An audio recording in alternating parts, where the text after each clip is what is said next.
कंचन कनिया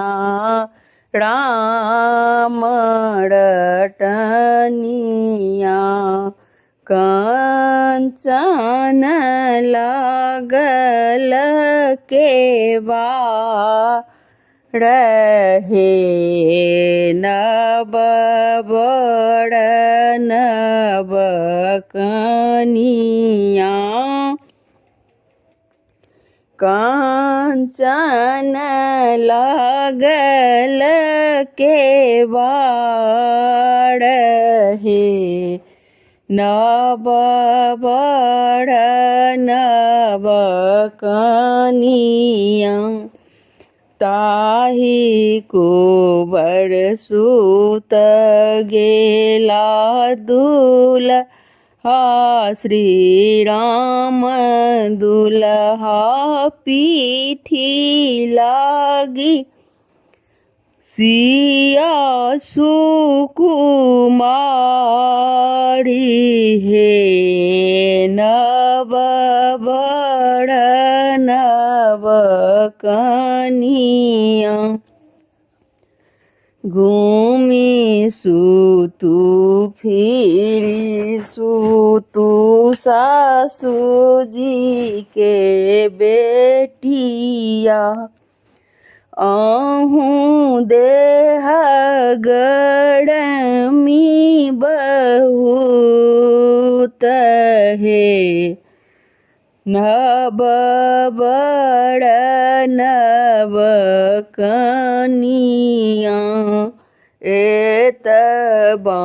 बचन जब सुनलनि सिया सुहब रूसले नैहर चली जा थी हे नब बड़ नब कनिया बाटहि भेटी गेल मलहरे भैया उतारी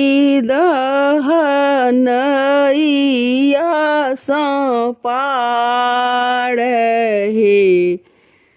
नब बड़ नब कनिया आजू के राति हे सुहबे एतहि बीतबियउ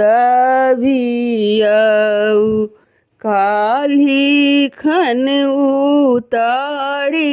देब पार हे नब बड़ नब कनिया ख्याल जे देब है सुहबेर हुआ बुअरिया ओढ़ल जे देब महजा लहे